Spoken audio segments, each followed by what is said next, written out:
నాకు తెలుసు ఈ ప్రదేశంలో మీరందరూ తెలుగు మాట్లాడతారు కానీ నాకు అంత తెలుగు రాదు. నేను కన్నడలోనే మాట్లాడతాను. కానీ నాకు ఒక సత్యం తెలుసు, భాషలు ఏదైనా హిందూ ధర్మం అనే ఒక భావన చాలు మనందరినీ సంఘటన చేయడానికి. దానికోసం మీరు ఇంటిలో తెలుగు మాట్లాడినా వింటే కన్నడ అర్థమవుతుందని భావిస్తున్నాను నేను. అన్నగారు చెప్పారు, ఛత్రపతి సంభాజీ మహారాజుని కథని చెప్పారు, ఛత్రపతి శివాజీ మహారాజా గారిని ఇతిహాసం చెప్పారు. వాళ్ళందరి సమర్పణం ఇచ్చారు కాబట్టి ఈ రోజు మనందరూ మనల్ని హిందూ అని చెప్పుకొని నిల్చున్నాం. దేనికంటే ఛత్రపతి శివాజీ మహారాజు గారి వాళ్ళు తమ జీవితంలో చేసిన పనేదంటే మనందరినీ సంఘటన చేయడం. భాషలు జాతిలు అందరినీ మీరి ఒక్క హిందూ ధర్మం అనే భావనంతో మనందరినీ సంఘటన చేశారు. 25 కేజీ కత్తిని ఖడ్గంని ధరించి పోరాడేవాడు ఏసాజీ. అఫ్జల్ ఖాన్ ని రుండం చెండాడేవాడు సంభాజీ కావ్జీ. సింహంతో సనసాడి పోరాడి జీవితంగా వచ్చేవాడు సంభాజీ. 21 మంది హిందూ సైనికులతో వెళ్ళి 30,000 మొఘల్ సైనికుల్ని సామ్రాజ్యాన్ని మట్టిలో కలిపేవాడు రామ్జీ. 20,000 శత్రువుల విరుద్ధంగా ఒకే ఒక్కడిగా నిల్చొని పోరాడేవాడు బాజీ. ఒక్క చెయ్యి విడిచిపోయిన ఒకే చేతితో యుద్ధం పోరాడి చచ్చిన కూడా యుద్ధం గెలిచేవాడు తానాజీ. మొఘలుల్ని ఇంటిలో కూర్చుకొని గూఢాచార్యం చేయడవాడు బాజీ. మొఘలుళ్ళ సామ్రాజ్యానికి వెళ్ళి సమర పతాకం ఎగిరించేవాడు రామ్జీ. ధనాజీ. వీళ్ళందరినీ కట్టుకొని హిందూ స్వరాజ్య సామ్రాజ్యాన్ని ప్రతిష్టాపనం చేసిన వారు మన ఛత్రపతి శివాజీ. ఛత్రపతి శివాజీ వారు చేసిన పని అంటే సంఘటన చేయడం. ఒక్కొక్క వీరుల్ని వెతికి తయారు చేసి వాళ్ళని సంఘటన చేసినారు. దాని ప్రతిఫలంగా హిందూ స్వరాజ్య సామ్రాజ్య ప్రతిష్టాపనమైంది. దానికోసమే వీళ్ళందరి సమర్పణం. ఛత్రపతి సంభాజీ మహారాజు గారి కథ అని చెప్పారు కదా అన్నగారు. ఒక్కరా ఇద్దర స్వామి, మనందరినీ పూర్వీకులు. ఇదే హైదరాబాద్ నిజాములు మొత్తం హైదరాబాద్ కర్ణాటక మొత్తం ఆంధ్రప్రదేశ్ తెలుగు దేశంలో మొత్తం తెలుగు ప్రదేశంలో మొత్తం సామ్రాజ్యం చేసినప్పుడు ఆ మొఘల్ రాజులు మన పూర్వీక తల మీద కత్తిలు పెట్టి ఈ క్షణం ధర్మం వదిలేచి మన మతానికి మారకపోతే నీ ప్రాణం తెస్తామని చెప్పిన కూడా మనందరి పూర్వీకుల నోటిన వచ్చిన ఒకే ఒక్క సమాధానం ఏదది, కావాలంటే ఈ క్షణం ప్రాణం వదిలేస్తాం కానీ ధర్మం మొదలను అని ఆ ఒక్క సమాధానం ఇచ్చారు కదా, అది ధర్మం రక్షించింది. మనందరూ ఈ రోజు మనల్ని హిందూ అని చెప్పుకొని వెళ్తున్నాం. దానికే మన పూర్వీకులు ఒక మాటని చెప్పారు, హిందూ ధర్మంలో పుట్టాలంటే 7 జన్మల పుణ్యం చేసిన వాళ్ళు. హిందూ ధర్మంలో పుట్టాలంటే 7 జన్మల పుణ్యం కావాలి. హిందూ ధర్మంలో పుట్టిన తర్వాత నేను ఒక హిందూ అని చెప్పుకోవడానికి కూడా ఒక యోగ్యత ఉండాలని మన పూర్వీకులు చెప్పిన మాట, వారు ఇచ్చిన మార్గదర్శనం. దేనికి మార్గదర్శనం ఇచ్చారంటే ಯಾಕೆ ಮಾರ್ಗದರ್ಶನ ಕೊಟ್ಟರು ಅಂದ್ರೆ ಇದೇ ಕ್ಷಣ ಯೋಚಿಸಿ ನೋಡಿ. ಇಡೀ ಜಗತ್ನಲ್ಲಿ ಪ್ರಾಚೀನ ಅಂತ ಕರೆಸ್ಕೊಂಡಂತ 35 ಜನಾಂಗಗಳು ಜಗತ್ನಲ್ಲಿ ಬದುಕ್ತಿದ್ವಲ್ಲ, ಎಲ್ಲೋದು ಸ್ವಾಮಿ ಆ ಪ್ರಾಚೀನ ಜನಾಂಗಗಳು? ಎಲ್ಲೋಯ್ತು ಜಗತ್ತಿನ ಮುಂದೆ ಪಿರಮಿಡ್ಗಳನ್ನ ಕಟ್ಟಿ ಮೆರೆದಂತ ಈಜಿಪ್ಷಿಯನ್ ಜನಾಂಗ? ಎಲ್ಲೋಯ್ತು ಜಗತ್ತಿನ ಆಡಲಿಕ್ಕೆ ಬಂದಂತ ಗ್ರೀಕ್ ಜನಾಂಗ? ಎಲ್ಲೋಯ್ತು ಜಗತ್ತಿಗೆ ಭಾಷಾ ಶಾಸ್ತ್ರ ಪರಿಚಯಿಸಿಕೊಟ್ಟಂತ ಪರ್ಷಿಯನ್ ಜನಾಂಗ? ಎಲ್ಲೋಯ್ತು ಜಗತ್ತಿನ ಮುಂದೆ ಬಿಚ್ಚುಗತ್ತಿ ಹಿಡಿದು ನಿಂತಂತ ರೋಮನರ ಜನಾಂಗ? ಜಗತ್ನಲ್ಲಿ ಪ್ರಾಚೀನ ಅಂತ ಕರೆಸ್ಕೊಂಡಂತ 35ಕ್ಕೂ ಹೆಚ್ಚು ಜನಾಂಗಗಳು ಅಲ್ಪಾಯುಗಳಾಗಿ ಕಾಲಗರ್ಭ ಸೇರಿದ್ದಾವೆ. ನಮ್ ಕಣ್ಣು ಮುಂದೆ ಕಾಣ್ತಿರದಂತ 100 ಮತಪಂಥಗಳು ಕಣ್ಮರಿಯಾಗಿ ಹೋಗಿದ್ದಾವೆ. ಯಾಕೆ? ಒಂದೇ ಒಂದು ಕಾರಣ, ತಮ್ಮ ಮೇಲಾದಂತ 10, 20, 40, 50 ವರ್ಷಗಳ ಕಾಲದ ಒಂದೇ ಒಂದು ಪರಕೀಯ ಜನಾಂಗದ ದಾಳಿಯನ್ನು ತಡೆಯುವಷ್ಟು ಸಾಮರ್ಥ್ಯ ಇಲ್ಲದೆ ಆ ಪ್ರಾಚೀನ ಜನಾಂಗಗಳೆಲ್ಲ ಮಣ್ಣಲ್ಲಿ ಮಣ್ಣಾಗಿ ಇತಿಹಾಸದ ಪುಟಗಳಿಂದ ಅಳಿಸಿ ಹೋದವು. ಆದ್ರೆ ನಮ್ಮ ಸನಾತನ ಹಿಂದೂ ಧರ್ಮದ ಮೇಲೆ 10, 20, 40, 50 ವರ್ಷಗಳ ಕಾಲ ಅಲ್ಲ, ಚರಿತ್ರೆ ಸಾಕ್ಷಿಯಾಗಿ ನಿಂತಿದೆ. 1372ಕ್ಕೂ ಹೆಚ್ಚು ವರ್ಷ ನಿರಂತರ ನಮ್ಮ ಮೇಲೆ ದಾಳಿ ಆಯಿತು. ಇಷ್ಟು ವರ್ಷ ನಮ್ಮ ಮೇಲೆ ದಾಳಿ ಮಾಡಿದ್ರು 1-2 ಪರಕೀಯ ಜನಾಂಗದವರ, 1-2 ಪರಕೀಯ ದೇಶದವರ ಸ್ವಾಮಿ. 1000ಕ್ಕೂ ಹೆಚ್ಚು ವರ್ಷ ಮೊಘಲರು ಬಂದ್ರು, ಅರಬ್ಬರು ಬಂದ್ರು, ಅಫ್ಘಾನರು ಬಂದ್ರು, ಪೋರ್ಚುಗೀಸರು ಬಂದ್ರು, ಡಚ್ಚರು ಬಂದ್ರು, ಫ್ರೆಂಚರು ಬಂದ್ರು, ಇಂಗ್ಲಿಷರು ಬಂದ್ರು, ಶಕರು ಬಂದ್ರು, ಹೂಣರು ಬಂದ್ರು. ಇವರೆಲ್ಲರೂ ಬಂದು ನಮ್ಮ ಮೇಲೆ ದಾಳಿ ಮಾಡಿದ ನಂತರವೂ ಇವತ್ತಿಗೂ ಸನಾತನ ಹಿಂದೂ ಧರ್ಮವಾಗಿ ಜೀವಂತವಾಗಿದೆ. ಜಗತ್ತಲ್ಲಿ 100 ಕೋಟಿ ಹಿಂದೂಗಳು ಮನೆಗಳೆಲ್ಲ ಧರ್ಮಾಚರಣೆ ಮಾಡ್ತೀವಲ್ಲ, ಯಾರ ಕಾರಣದಿಂದ ಧರ್ಮ ಉಳ್ಕೊಂಡು ಬಂತು? 1000 ವರ್ಷಗಳ ನಿರಂತರ ಆಕ್ರಮಣಗಳ ನಂತರವೂ ನಮ್ಮ ಧರ್ಮ ಉಳಿದಿದೆ. ಯಾರ ಕಾರಣದಿಂದ ಅಂದ್ರೆ, ಒಂದು ಕಾಲದಲ್ಲಿ ಉತ್ತರದಲ್ಲಿ ಆದಿಲ್ಶಾಹಿ, ದಕ್ಷಿಣದಲ್ಲಿ ಮೊಘಲ್ ಶಾಹಿ, ಅದ್ರ ಆಚೆ ಈಚೆ ಇಮಾಮ ಶಾಹಿ, ದರ್ದ್ ಶಾಹಿ, ಕುತುಬ್ ಶಾಹಿ, ಅಯೋಧ್ಯೆಯಲ್ಲಿ ನವಾಬ, ಬಂಗಾಳದಲ್ಲಿ ನವಾಬ, ಗೋವಾದಲ್ಲಿ ಪೋರ್ಚುಗೀಸರು, ತಮಿಳುನಾಡಲ್ಲಿ ಡಚ್ಚರು, ಪಕ್ಕದಲ್ಲಿ ಫ್ರೆಂಚರು ಇದ್ದು ಇಡೀ ಜಗತ್ತಿನ 100 ಮತಪಂಥಗಳು ಸನಾತನ ಧರ್ಮವನ್ನು ನಾಶ ಮಾಡಲಿಕ್ಕೆ ಸಿದ್ಧವಾಗಿ ನಿಂತಿದ್ದಾಗ ಆ ತಾಯಿ ಜಿಜಾಬಾಯಿಯ ರತ್ನಗರ್ಭದಲ್ಲಿ ಶಿವನೇರಿ ಕೋಟೆಗಳಲ್ಲಿ ಶಿವಾಂಶ ಛತ್ರಪತಿ ಶಿವಾಜಿ ಮಹಾರಾಜ ನಿಂತು ಬಂದ್ರಲ್ಲ, ಆ ಒಬ್ಬ ಛತ್ರಪತಿ ಶಿವಾಜಿ ಮಹಾರಾಜ ನಿಂತು ಮತ್ತೊಮ್ಮೆ ಇಡೀ ಹಿಂದೂ ಸ್ವರಾಜ್ಯ ಸಾಮ್ರಾಜ್ಯವನ್ನು ಪ್ರತಿಷ್ಠಾಪನೆ ಮಾಡಿದ್ದು ಯಾವುದರ ಮೂಲಕ? ಸಂಘಟನೆ ಮೂಲಕ. ಕೊಟ್ಟಂತ ಕರೆ ಕೃಷ್ಣ ಪರಮಾತ್ಮ ಭಗವದ್ಗೀತಾ 4ನೇ ಅಧ್ಯಾಯದ 7ನೇ ಶ್ಲೋಕದಲ್ಲಿ ಇಡೀ ಹಿಂದೂ ಸಮಾಜ ಕರೆಯನ್ನು ಕೊಡ್ತಾರೆ. ಕೃಷ್ಣ ಪರಮಾತ್ಮ ಕೊಟ್ಟಂತ ಕರೆ, ಯದಾ ಯದಾ ಧರ್ಮಸ್ಯ ಗ್ಲಾನಿರ್ಭವತಿ ಭಾರತಃ ಅಭ್ಯುತ್ಥಾನಂ ಧರ್ಮಸ್ಯ ತದಾತ್ಮಾನುಜಾಮ್ಯಹಂ ಪರಿತ್ರಾಣಾಯ ಸಾಧುನ ವಿನಾಶ ದುಷ್ಕೃತ ಧರ್ಮ ಸಂಸ್ಥಾಪನಾರ್ಥಾಯ ಸಂಭವಾಮಿ ಯುಗೇ ಯುಗೇ. ಯುಗಕ್ಕೂ ಧರ್ಮ ರಕ್ಷಣೆಗೆ ನಾನೇ ಅವತರಿಸಿ ಬರ್ತೀನಿ. ಆದರೆ ಕಲಿಯುಗದಲ್ಲಿ ಧರ್ಮ ರಕ್ಷಣೆಗೆ ಯಾವ ಅವತಾರ? ಕೃಷ್ಣ ಪರಮಾತ್ಮ ಹೇಳ್ತಾರೆ, ಕಲಿಯುಗದ ಅಂತ್ಯದಲ್ಲಿ ಕಲಿಕೆ ಅವತಾರ. ಆದರೆ ಕಲಿಯುಗ ನಡೀತಾ ಇರಬೇಕಾದ್ರೆ ಕಲಿಯುಗದೊಳಗೆ ದೇಶ ಧರ್ಮ ರಕ್ಷಣೆಗಿರೋದು ಒಂದೇ ಒಂದು ಅವತಾರ, ಅದು ಸಂಘೇ ಶಕ್ತಿ ಕಲಿಯುಗೆ. ಸಂಘಟಿತ ಬಲದಿಂದ ಮಾತ್ರ ಕಲಿಯುಗದ ಧರ್ಮ ರಕ್ಷಣೆ ಆಗಬಹುದು.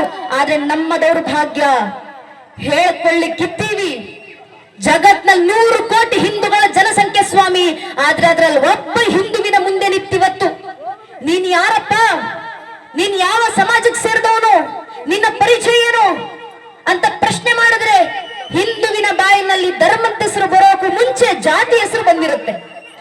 ಒಬ್ಬ ಹಿಂದೋಗೋಕ್ ಮುಂಚೆ ಒಬ್ಬ ಹಿಂದೂ ಬ್ರಾಹ್ಮಣ ಆಗ್ತಾರೆ, ಒಬ್ಬ ಹಿಂದೂ ಲಿಂಗಾಯತರಾಗ್ತಾರೆ, ಒಬ್ಬ ಹಿಂದೂ ಕುರುಬರಾಗ್ತಾರೆ, ಒಬ್ಬ ಹಿಂದೂ ಗೌಡ್ರಾಗ್ತಾರೆ, ಒಬ್ಬ ಹಿಂದೂ ನಾಯಕ್, ಒಬ್ಬ ಹಿಂದೂ SC, ಒಬ್ಬ ಹಿಂದೂ ST, ಒಬ್ಬ ಹಿಂದೂ ಶೆಟ್ಟಿ, ಒಬ್ಬ ಹಿಂದೂ ಪೂಜಾರ್, ಒಬ್ಬ ಹಿಂದೂ ಮರಾಠ, ಒಬ್ಬ ಹಿಂದೂ ರಾಜ್ಪೂತ್, ಒಬ್ಬ ಹಿಂದೂ ರೆಡ್ಡಿ, ಒಬ್ಬ ಹಿಂದೂ ನಾಯ್ಡು, ಒಬ್ಬ ಹಿಂದೂ ಕಮ್ಮ, ಒಬ್ಬ ಹಿಂದೂ ಕಾಪು. ಹಿಂದೂ ಆಗೋದು ಯಾವಾಗ? ನಾವು ಹಿಂದೂಗಳ ಅರ್ಥ ಮಾಡ್ಕೊಳ್ಬೇಕು. ನಮ್ ಜಾತಿ ಯಾವುದೇ ಇರ್ಲಿ, ಆ ಜಾತಿಗಳ ಮೇಲೆ ನಾವಿಟ್ಟಿರುವಂತ ಜಾತಿ ಪ್ರೇಮ ಎಷ್ಟೇ ವಿಶಾಲವಾಗಿರ್ಲಿ, ನಮ್ಮ ಜಾತಿ ನಮ್ಮ ಮನೆಯ ದೇವ್ರ ಕೋಣೆ ಒಳಗೆ ಸೀಮಿತವಾಗಿರಬೇಕು. ನಮ್ಮ ರಾಜಕೀಯ ಆಸಕ್ತಿ ಯಾವುದೇ ಇರಲಿ, ನೀವ್ ಯಾವ ರಾಜಕೀಯ ಪಕ್ಷಕ್ಕೆ ಬೇಕಾದ್ರೂ ಕೆಲಸ ಮಾಡ್ಕೊಳ್ಳಿ, ನಿಮ್ಮನ್ನ ನೀವ್ ಯಾವ ರಾಜಕೀಯ ಪಕ್ಷದ ಕಾರ್ಯಕರ್ತ ಅಂತ ಬೇಕಾದ್ರೆ ಹೇಳ್ಕೊಂಡು ತಿರುಗಾಡಿ. ಆದ್ರೆ ನಮ್ಮ ರಾಜಕೀಯ ಆಸಕ್ತಿ ನಮ್ಮ ಮನೆ ಬಾಗಿಲಿನ ಒಳಗೆ ಸೀಮಿತವಾಗಿರಬೇಕು. ಪ್ರತಿಯೊಬ್ಬ ಹಿಂದೂ ತನ್ನ ಮನೆಯ ದೇವ್ರ ಕೋಣೆ ದಾಟಿ ಮನೆ ವಸ್ತು ಬಿಟ್ಟು ಹೊರಗೆ ಬರಬೇಕಾದ್ರೆ ಜಾತಿ, ಉಪಜಾತಿ, ಮತ, ಪಂಥ, ಪಂಗಡ, ಕುಲ, ಗೋತ್ರ, ರಾಜಕೀಯ ಆಸಕ್ತಿ, ತತ್ವ, ಸಿದ್ಧಾಂತ ಎಲ್ಲವನ್ನ ಮರೆತು ಹೆಗಲ ಮೇಲೊಂದು ಕೇಸರಿ ಶಾಲು, ಹಣೆ ಮೇಲೆ ಕೇಸರಿ ತಿಲಕ ಇಟ್ಕೊಂಡು ನಾವೆಲ್ಲ ಹಿಂದೂ, ನಾವೆಲ್ಲ ಒಂದೊಂದು ಭಾವನಲ್ಲಿ ಮನೆ ಬಿಟ್ಟಾಗ ಮಾತ್ರ ನಮ್ಮ ಸನಾತನ ಹಿಂದೂ ಧರ್ಮ ರಕ್ಷಣೆ. ಹಿಂದೂಗಳಲ್ಲಿ ಬರಬೇಕಾಗಿರುವಂತ ಸಂಘಟಿತ ಬಲ ಇದು.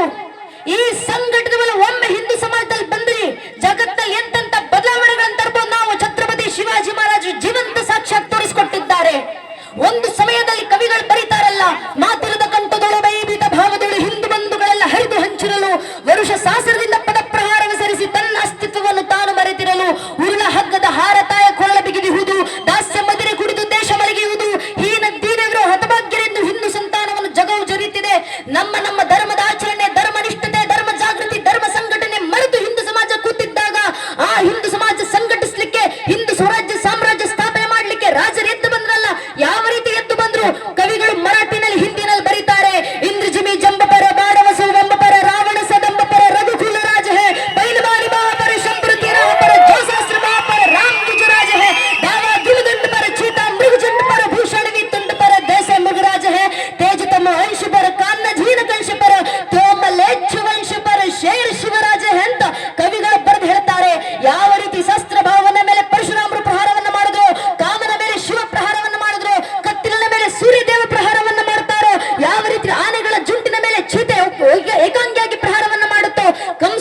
ಹೇಳ್ತಿರೋದಲ್ಲ. ಸ್ವತಂತ್ರ ವೀರ ವಿನಾಯಕ ದಾಮೋದರ ವೀರ ಸಾವರ್ಕರ್ ಅವರು ಹೇಳ್ತಾರೆ.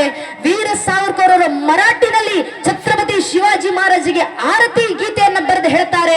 ತಸ್ತ್ರ ಅಮಿ ದೀನ ಅಮಿ ಶರಣ ತುಲ ಆಲ ಪರ್ವತಶಾ ತೇಷ ಪಾಶಿ ಮರಣೋನ್ಮುಖ ಜಾಲ ಸಾಧು ಪರಿತ್ರಾಣೆಯ ದುಷ್ಕೃತಿ ನಾಶಾಯ ಭಗವನ್ ಭಗವದ್ಗೀತೆ ಸಾರ್ಥಕರಣೆ ಆಲ ಜೈ ದೇವ್ ಜೈ ದೇವ್ ಜೈ ಜೈ ಶಿವರಾಯ. ಅರ್ಥಾತ್ ಪರ್ವತದಷ್ಟು ಸಮಸ್ಯೆಗಳು ನಮ್ಮ ಹೆಗಲನ್ನ ಹೇರಿ ಕೂತಾಗ, ಹಿಂದೂಗಳ ತಪಸ್ಸುಗಳನ್ನ ಮಾಡಿ ಭಗವಂತನ ಅವತಾರಕ್ಕೆ ಕರೆಯನ್ನ ಕೊಟ್ಟಾಗ, ನಮ್ಮೆಲ್ಲರ ಅವತಾರವನ್ನು ನಮ್ಮೆಲ್ಲ ತಪಸ್ಸನ್ನ ಸಾಕಾರಗೊಳಿಸಲಿಕ್ಕೆ ಶಿವನ ಸಂಭೂತನಾಗಿ ನಮ್ಮ ಕಾವ್ಯ ಪುರಾಣಗಳಲ್ಲಿ ವರ್ಣನೆಗೆ ಸಿಲುಕಿರುವಂತಹ ಅಭಿಜಾತ ನಾಯಕನ ಸಕಲ ಸದ್ಗುಣಗಳ ಮೂರ್ತಿಯಾಗಿ ಅವತರಿಸಿದಂತವರು ಛತ್ರಪತಿ ಶಿವಾಜಿ ಮಹಾರಾಜರು ಅಂತ ವೀರ ಸಾವರ್ಕರ್ ಅವರು ಹೇಳುವಂತ ಮಾತು. ಅಂತ ಅವತಾರನಾಗಿ ಬಂದು ಶಿವಾಜಿ ಮಹಾರಾಜರು ನಮ್ಮ ರಕ್ಷಣೆ ಮಾಡಿದ್ರಲ್ಲ. ಅಕಸ್ಮಾತ್ ಒಬ್ಬ ಶಿವಾಜಿ ಮಹಾರಾಜರು ಹುಟ್ಟಿರ್ಲಿಲ್ಲ. ಅನೇಕ ಪ್ರಶ್ನೆ ಮಾಡ್ತಾರೆ ನಮಗೆ, ನೀವು ಶಿವಾಜಿ ಮಹಾರಾಜನ ಅಷ್ಟೆಲ್ಲ ಪೂಜೆ ಮಾಡ್ತೀರಾ, ಶಿವಾಜಿ ಮಹಾರಾಜ ಘೋಷಣೆಗಳನ್ನು ಹಾಕ್ತೀರಾ, ಶಿವಾಜಿ ಮಹಾರಾಜನ ಆರಾಧಿಸ್ತೀರಾ, ಶಿವಾಜಿ ಮಹಾರಾಜ್ಗೆ ನಿಮಗ್ ದೇವರ ಅಂತ ಪ್ರಶ್ನೆ ಮಾಡೋರು ನೂರಾರು ಜನ ಇದ್ದಾರೆ.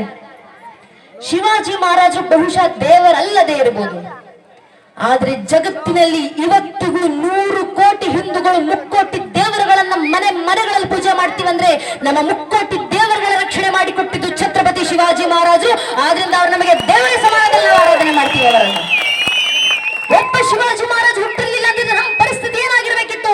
ಭೂಷಣ ಕವಿ ಬರೀತಾರೆ, ಕಾಶಿ ಕಳಸ್ ಜಾತಿ ಮಧುರ ಮಸ್ಜಿದ್ ಹೋತಿ ಯದಿ ಶಿವಾಜಿನ ಹೋತಾ ತೋ ಸುನ್ನತ ಹೋತಿ ಸಬ್ಕಿ.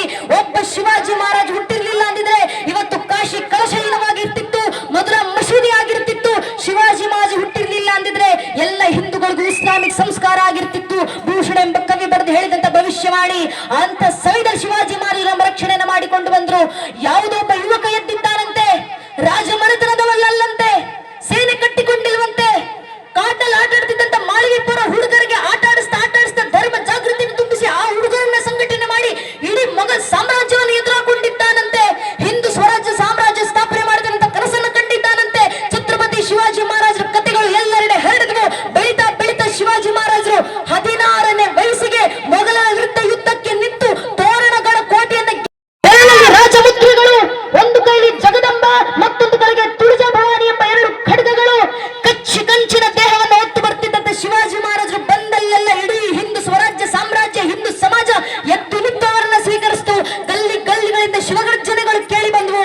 ತೋರಣ, ಚಾಕರ, ಪುರಂದರ, ಪನ್ಹಾಳ, ವಿಶಾಲಗಡ, ರಾಯಗಡ, ತೋರಣಗಡ ಅಂತ ನೂರಾರು ಅಭೇದ್ಯ ಕೋಟೆಗಳು, ಸಿಂಧುದುರ್ಗ, ಪದ್ಮದುರ್ಗ, ಪಡವೇಲ್, ಮಾಳವ, ವಿಜಯದುರ್ಗ ಅಂತ 16 ಜಲದುರ್ಗಗಳ ಸಾರ್ವಭೌಮತ್ವವನ್ನು ವಹಿಸಿಕೊಂಡು 1674ರಂದು ಆನಂದರಾಮ ಸಂವತ್ಸರದ ಜ್ಯೇಷ್ಠ ಶುದ್ಧ ತ್ರಯೋದಶಿಯ ದಿನದಂದು ರಾಯಗಢದ ಕೋಟೆನಲ್ಲಿ ಮಹಾರಾಜರಾಗಿದ್ದಂತ ಶಿವಾಜಿ ಮಹಾರಾಜರಾಗೂ ಗಣಪತಿಯಾಗಿ ಭೂಪತಿಯಾಗಿ ಪ್ರಜಾಪತಿಯಾಗಿ ಅಶ್ವಪತಿಯಾಗಿ ಸುವರ್ಣತ್ನ ಶ್ರೀಪತಿ ಎಂದು ಅಷ್ಟವಧಾನ ಜಾಗೃತರೆಂದು ಅಷ್ಟಪ್ರಧಾನ ವೇಷ್ಟಿತರೆಂದು ನ್ಯಾಯಾಲಂಕಾರ ಮಂಡಿತರೆಂದು ಶಸ್ತ್ರಾಸ್ತ್ರ ಶಾಸ್ತ್ರ ಪಾರಂಗತರೆಂದು ರಾಜನೀತಿ ಧುರಂಧರರೆಂದು ಪೌಢ ರೀತಿ ಪುರಂದರರೆಂದು ಯೋಗಿರಾಜರಾಗಿ ಮಹಾರಾಜರಾಗಿ ಶ್ರೀಮಂತರಾಜರಾಗಿ ರಾಜಋಷಿಯಾಗಿ ರಾಜರಾಗಿದ್ದಂತ ಶಿವಾಜಿ ಮಹಾರಾಜರು ಛತ್ರಪತಿ ಶಿವಾಜಿ ಮಹಾರಾಜರಾಗಿ ಪಟ್ಟವನ್ನ ಏರ್ತಾರೆ. ಅವತ್ತಿನ ದಿನ ಹಿಂದೂ ಧರ್ಮದ ವೀರ ವಿಧಿಧ್ವಜ ಮೇಘಗಳಲ್ಲಿ ಮೊಳಗಿತು. ಅಂದು ಏರಿದಂತ ಧರ್ಮಧ್ವಜ ಇವತ್ತವರೆಗೂ ಕೆಳಗಿಳಿದಿಲ್ಲ. ಇವತ್ತು ಆ ಧರ್ಮ ರಕ್ಷಣೆಗೆ ಮತ್ತೊಮ್ಮೆ ನಾವುಗಳು ಒಗ್ಗೂಡುವಂತ ಅವಶ್ಯಕತೆ ಇದೆ. ಯಾಕೆ ಸಂಘಟಿತರಾಗಬೇಕು? ನಾವ್ಯಾಕೆ ಶಿವಾಜಿ ಮಹಾರಾಜ ಇತಿಹಾಸವನ್ನ ಕೇಳಬೇಕು? ನಾವ್ಯಾಕೆ ಶಿವಾಜಿ ಮಹಾರಾಜರೊಂದಿಗೆ ಸಂಘಟಿತರಾಗಬೇಕು? ಅವರ ಕಥೆಗಳನ್ನ ಕೇಳಿ. ನಮಗ್ಯಾಕೆ ಧರ್ಮದ ಕೆಲಸ? ಯಾಕೆ ಅಂದ್ರೆ ವೀರ ಸಾವರ್ಕರ್ ಅವರು ಒಂದು ಮಾತನ್ನು ಹೇಳ್ತಾರೆ. ವೀರ ಸಾವರ್ಕರ್ ಅವರು ಹೇಳುವಂತ ಮಾತು, I do not fear A Muslim, neither do I fear a Christian, but I fear those Hindus who are against Hindutva. ಅರ್ಥಾತ್ ವೀರ ಸಾವರ್ಕರ್ ಅವರು ಹೇಳ್ತಾರೆ, ನನ್ಗೆ ಮುಸಲ್ಮಾನರಂದ್ರೆ ಭಯ ಇಲ್ಲ, ನನ್ಗೆ ಕ್ರಿಶ್ಚಿಯನ್ರಂದ್ರೆ ಭಯ ಇಲ್ಲ, ಆದ್ರೆ ಹಿಂದೂ ಧರ್ಮದಲ್ಲೇ ಹುಟ್ಟಿ ಹಿಂದೂ ಧರ್ಮವನ್ನ ವಿರೋಧಿಸ್ತಾರಲ್ಲ ಅಂತ ಸೊಕ್ಕಾಗಿ ಹಿಂದೂಗಳು ನೋಡಿದ್ರೆ ಭಯ ಆಗೋದು ಅಂತ ವೀರ ಸಾವರ್ಕರ್ ಅವರು ಯಾವುದೋ ಕಾಲದಲ್ಲಿ ಕೊಟ್ಟ ತತ್ವ. ಅರ್ಥಾತ್ ನಮ್ ಧರ್ಮಕ್ಕೆ ಸಮಸ್ಯೆ ಬಂದ್ರೆ ನಮ್ ಧರ್ಮದಲ್ಲೇ ಹುಟ್ಟಿ ನಮ್ ಧರ್ಮವನ್ನೇ ವಿರೋಧಿಸುವುದರಿಂದ ಹೊರತಾಗಿ ಇನ್ಯಾರಿಂದಲೂ ಸನಾತನ ಹಿಂದೂ ಧರ್ಮಕ್ಕೆ ಸಮಸ್ಯೆ ಇಲ್ಲ.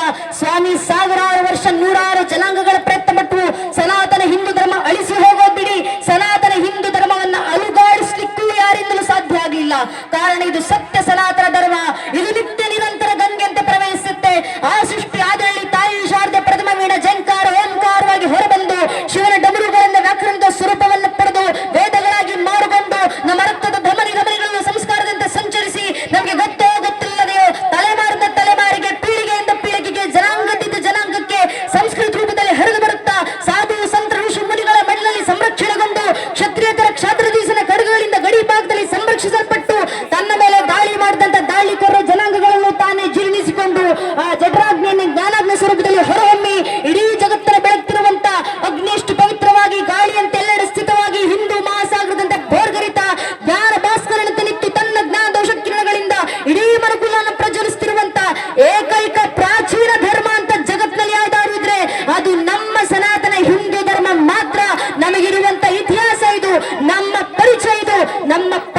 ಇದು ಮನೆಯ ಮಕ್ಕಳಿಗೆ ಮಾಡಿಕೊಡ್ಬೇಕಾಗಿರೋದು ಈ ಪರಿಚಯವನ್ನ. ಮುಂದೊಂದು ದಿನ ಯಾರಾದ್ರೂ ನಿಂತು ನಮ್ಮ ಮನೆ ಮಕ್ಕಳ ಮುಂದೆ ನೀನ್ ಯಾರಪ್ಪ, ನೀನ್ ಯಾವ ಸಮಾಜಕ್ಕೆ ಸೇರಿದವನು, ನಿನ್ನ ಪರಿಚಯ ಏನು ಅಂತ ಕೇಳಿದ್ರೆ ನಮ್ಮ ಮಕ್ಕಳ ಬಾಯಿನಲ್ಲಿ ಜಾತಿ ಉಪಜಾತಿ ಮತ ಪಂಥಗಳ ಹೆಸರುಗಳು ಬರೋದು ಬೇಡ. ನಮ್ಮ ಪರಿಚಯ ಯಾವುದು? ಹಿಂದೂಗಳ ಪರಿಚಯವನ್ನ ಪೂಜ್ಯನ ಅಟಲ್ ಬಿಹಾರಿ ವಾಜಪೇಯಿ ಮಾಡ್ಕೊಡ್ತಾರಲ್ಲ, ಹಿಂದೂಗಳ ಪರಿಚಯ. ವಾಜಪೇಯಿ ಅವರು ಬರೀತಾರೆ, ಮೇ ಶಂಕರ್ ಕಾ ವಹ ಕ್ರೋಧ ಲಲ್ಕರ್ ಸಕ್ತಾ ಜಗ್ ಕೋ ಕ್ಷಾರ್ ಕ್ಷಾರ್, ಮೇ ಡಂಬ್ರೂ ಕಾ ವಹ ಪಳೆಂಕಾರ ಧ್ವನಿ जिसमें नचता भीषण संहार, मैं माँ दुर्गा का उन्मत्तहास, मैं माँ काली का शस्त्र अभ्यास, मैं यम की प्रलयंकारी पुकार, अगर अंतरतम की अग्नि से जगती में आग लगा दूं मैं, यदि ददकुट स्थलंबर जड़ चेतन तो कैसा विस्मय, हिंदू तन मन हिंदू जीवन रग रग ಹಿಂದೂ ಮೇರಾ ಪರಿಚಯ ಅಂತ ಅಟಲ್ ಬಿಹಾರಿ ವಾಜಪೇಯಿ ಬರೆದು ಕೊಡ್ತಾರಲ್ಲ, ಅದು ನಮ್ಮ ಪರಿಚಯ.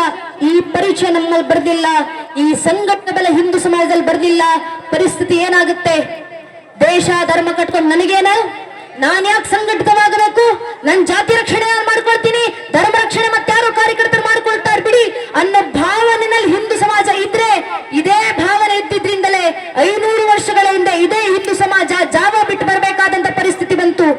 300 ವರ್ಷಗಳಿಂದ ಅಫ್ಘಾನಿಸ್ತಾನ ಬಿಟ್ಟು ಬಂದ್ರಿ, 200 ವರ್ಷಗಳಿಂದ ಆಗ್ನೇಯ ಏಷ್ಯಾ ಬಿಟ್ಟು ಬಂದ್ರಿ, 100 ವರ್ಷಗಳಿಂದ ತಕ್ಷಶಿಲಾ ಬಿಟ್ಟು ಬಂದ್ರಿ, 80 ವರ್ಷಗಳಿಂದ ಬರ್ಮಾ ಬಿಟ್ಟು ಬಂದ್ರಿ, 78 ವರ್ಷಗಳಿಂದ ಪಾಕಿಸ್ತಾನ ಬಿಟ್ಟು ಬಂದ್ರಿ, 60 ವರ್ಷಗಳಿಂದ 40 ವರ್ಷಗಳಿಂದ ಬಾಂಗ್ಲಾದೇಶ ಬಿಟ್ಟು ಬಂದ್ರಿ, 35 ವರ್ಷಗಳಿಂದ ಕಾಶ್ಮೀರ ಬಿಟ್ಟು ಬಂದ್ರಿ.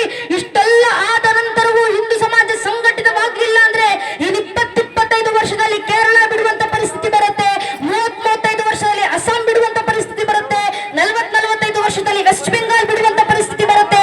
ಬಿಟ್ಟು ಎಲ್ಲಿಗೆ ಹೋಗ್ತೀರಾ ಹಿಂದೂ ಸಮಾಜ? ಜಗತ್ನಲ್ಲಿರುವಂತ 125 ಕೋಟಿ ಕ್ರೈಸ್ತರಿಗೆ 150 ದೇಶಗಳಿದ್ದಾವೆ. ಜಗತ್ನಲ್ಲಿರುವಂತ 170 ಕೋಟಿ ಸುನ್ನಿಗಳಿಗೆ 60 ದೇಶಗಳಿದ್ದಾವೆ. 40 ಕೋಟಿ ಶಿಯಾಗಳಿಗೆ 4 ದೇಶಗಳಿದ್ದಾವೆ. 60 ಕೋಟಿ ಬೌದ್ಧರಿಗೆ 6 ದೇಶಗಳಿದ್ದಾವೆ.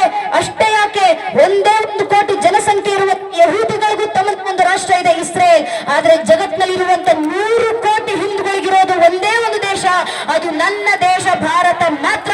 ಅರ್ಥಾತ್ ಭಾರತ ಬಿಟ್ಟು ನನಗೆ ಬೇರೆ ನೆಲೆ ಇಲ್ಲ. ನಮ್ಮ ಪರಂಪರೆ ಉಳಿಬೇಕು, ನಮ್ಮ ಜಾತಿ ಮತ ಬಂಧುಗಳು ಉಳಿಬೇಕು, ಮತ್ತು ನಮ್ಮ ಧರ್ಮ ಉಳಿಬೇಕಲ್ವಾ? ಕಂದೋ से बड़ी कोई छाती नहीं होती, धर्म से बड़ी कोई जाति नहीं होती, दिया ही ना रहा तो बाती का क्या करोगे, धर्म ही ना रहा तो जाति का क्या करोगे. ಹಿರಿಯರು ಕೊಟ್ಟಂತ ಮಾರ್ಗದರ್ಶನ ಜಾಗೃತಿ ಯಾವುದರ ಮೂಲಕ ತುಂಬಿಸ್ತೀರಾ? ನಿಮಗೆ ಸಾಧ್ಯವಾದ ಧರ್ಮ ಗ್ರಂಥಗಳನ್ನು ಮಕ್ಕಳಿಗೆ ಹೇಳ್ಕೊಡಿ. ಆಗ್ಲಿಲ್ವಾ ಪರವಾಗಿಲ್ಲ, ವಾರಕ್ಕೊಂದು ದಿನ ಮನೆ ಮಕ್ಕಳನ್ನ ದೇವಸ್ಥಾನ ಕರ್ಕೊಂಡು ಬನ್ನಿ, ದೇವಸ್ಥಾನದಲ್ಲಿ ಕೂರಿಸಿ ಮಕ್ಕಳ ಬಾಯಿಂದ ಭಜನೆಗಳನ್ನು ಹಾಡಿಸಿ ಸಾಕು. ಆ ಮನೆಯಲ್ಲಿ ಮಕ್ಕಳು ತನ್ನಿಂದ ತಾನೇ ಧರ್ಮ ಜಾಗೃತಿ ಆಗುತ್ತೆ. ಇವತ್ತು ಹಿಂದೂ ಮನೆ ಪೋಷಕರು ಮಾಡಬೇಕಾಗಿರುವಂತ ಮೊಟ್ಟ ಮೊದಲ ಕೆಲಸ ಇದು, ಮನೆ ಮಕ್ಕಳನ್ನ ದೇವಸ್ಥಾನ ಕರ್ಕೊಂಡು ಬರೋದು. ಯಾವ ಮಗು ಚಿಕ್ಕಂದಿನಿಂದ ದೇವಸ್ಥಾನದಲ್ಲಿ ಕೂತು ಭಜನೆ ಹಾಡುತ್ತೋ ಆ ಮಗುವಿಗೆ 2 ಕೆಜಿ ಅಕ್ಕಿಯನ್ನು ಸ್ವಾಮಿ 100 ಕೋಟಿ ಕಟ್ತೀನಿ ಅಂದ್ರೂ ಕೂಡ ಹಿಂದೂ ಧರ್ಮವನ್ನ ಬಿಟ್ಟು ಮತಾಂತರ ಆಗೋದಿಲ್ಲ. ಆ ಮಗು ಆ ಧರ್ಮ ಜಾಗೃತಿ ಆ ಮಗುವಿನಲ್ಲಿ ತುಂಬುತ್ತೆ. ಸಾಕು ಮಾಡಿದ್ದು. ಇನ್ನೊಬ್ಬರ ಮೇಲೆ ಹೇಳೋದು ಅವ್ರ ಧರ್ಮವನ್ನು ಹೊಡಿತಿದ್ದಾರೆ, ಅವ್ರ ಧರ್ಮ ನಾಶ ಮಾಡ್ತಿದ್ದಾರೆ. ಇಲ್ಲ, ನಮ್ಮ ಸಮಸ್ಯೆ ಇದೆ, ನಮ್ಮಲ್ಲಿ ಜಾಗೃತಿಯ ಕೊರತೆ ಇದೆ. ನಮ್ಮ ಮನೆ ಮಕ್ಕಳನ್ನ ನಾವು ಜಾಗೃತಿಗೊಳಿಸೋಣ. ತಾಯಿಂದ್ರು ಬಹಳ ಜನ ಸೇರಿದ ಮಕ್ಕಳ ಧರ್ಮ ಜಾಗೃತಿಗೊಳಿಸಿ. ಒಬ್ಬ ತಾಯಿ ಜಿಜಾಬಾಯಿ ಮಗನನ್ನ ಕೂರಿಸಿಕೊಂಡು ಆದರ್ಶ ಕೊಡ್ತಾರಲ್ಲ, ತಾಯಿ ಜಿಜಾಬಾಯಿ ಮನ್ನಲ್ಲಿದ್ದಂತ 6 ವರ್ಷದ ಮಗುವನ್ನ ಕೂರಿಸಿಕೊಂಡು, ಮಗು ನೀನು ರಾಜನಾಗಬೇಕು, ಮಹಾರಾಜನಾಗಿ ಕೋಟೆಗಳನ್ನ ಗೆದ್ದು ಸುಖ ಸಂಪತ್ತಿನಿಂದ ಬದುಕಬೇಕು ಎಂದಿಗೂ ಹೇಳಿಲ್ಲ. ಮನೆಯಲ್ಲಿದ್ದಂತ 6-7 ವರ್ಷದ ಪುಟ್ಟ ಮಗು ಶಿವಾಜಿ ಮಹಾರಾಜನ್ನ ಕೂರಿಸಿಕೊಂಡು ತಾಯಿ ಜಿಜಾಬಾಯಿ ಕನಸು ಕಟ್ಟಿಕೊಡ್ತಾರೆ. ಮಗು ಶೋಭಾ, ನಿನ್ನ ಜೀವನದ ಕನಸು ನೀನು ಶ್ರೀಮಂತಿಕೆನಲ್ಲಿ ಬದುಕೋದಲ್ಲಪ್ಪ, ನಿನ್ನ ನರ ನಾಡಿಗಳನ್ನ ಬತ್ತೊಂತಸದು ರಕ್ತದ ದೀಪವನ್ನ ಹಿಂದೂ ಧರ್ಮದ ಉದ್ಧಾರ ಕಚ್ಚಿಡೋದೇ ನಿನ್ನ ಜೀವನದ ಅಂತಿಮ ಕನಸಾಗಬೇಕಂತ ತಾಯಿ ಜಿಜಾಬಾಯಿ ಮಗನಿಗೆ ಕನಸಿ ಕಟ್ಟಿಕೊಟ್ರಲ್ಲ, ಅಂತ ಕನಸುಗಳನ್ನು ಮಕ್ಕಳಿಗೆ ಕೊಡಿ. ಏನ್ ಮಾಡ್ತಿರಲ್ವೋ, ಹಿರಿಯರು ಹೇಳಿದಂತ ಮಾತು ಶಾಸ್ತ್ರಕಾರ ಮಾತು, ವರಂ ಏಕಂ ಗುಣಿ ಪುತ್ರ ಅನ್ನಚಮೂರ್ಖ ಶತೈರಪಿ. ಧರ್ಮ ರಕ್ಷಣೆ ಆಗ್ಬೇಕಂದ್ರೆ ಮನ್ನಲ್ಲಿ 20 ಜನ ಮಕ್ಕಳು ಬೇಕಾಗಿಲ್ಲ. ಒಂದೊಂದು ಹಿಂದೂ ಮಗು ನನ್ನಲ್ಲಿದೆಯಲ್ಲ, ಒಂದೊಂದು ಹಿಂದೂ ಮಗುವಿಗೆ ಧರ್ಮ ಸಂಸ್ಕಾರ ಕೊಟ್ಟು ನೈಜ ಹಿಂದೂ ಅಂತ ಬೆಳೆ ಸಾಕು, ಒಂದು ಮಗುವಿಂದ ಇಡೀ ಧರ್ಮ ರಕ್ಷಣೆ ಆಗುತ್ತೆ ಅಂತ ಒಂದೊಂದು ಮಕ್ಕಳು ನನ್ನಲ್ಲಿದ್ದಾರೆ. ಆ ಮಕ್ಕಳಿಗೆ ಆದರ್ಶವನ್ನು ಕೊಡೋಣ. ನಮ್ಮ ತಾಯಿಂದ್ರು ಮಕ್ಕಳನ್ನ ಮಲಗಿಸ್ಬೇಕಾದ್ರೆ ಮಕ್ಕಳಿಗೆ ಲಾಲಿ ಹಾಡನ್ನು ಹಾಡ್ತಿದ್ರು. ಯಾವ ಹಾಡನ್ನ? ಚಂದ್ರ ಜಸ ಇಂದ್ರ ಶೋಭತ ಪುತ್ರ ಜಿಸ ಉತ್ಸ ಜುಳವ ಪಾಲನ ಪಾಲನ ಬಾಲ ಶಿವಾಜಿಸ. ಅರ್ಥಾತ್ ನನ್ನ ಮನೆ ತೊಟ್ಟಿನಲ್ಲಿ ಮಲಗಿರುವಂತ ಮಗು ನನ್ನ ಮಗು ಅಲ್ಲಪ್ಪ, ಚಂದ್ರಂತೆ ಹೊಳೆಯುವಂತ ಇಂದ್ರನ ತೇಜಸ್ಸನ್ನು ಹೊಂದಿರುವಂತ ತಾಯಿ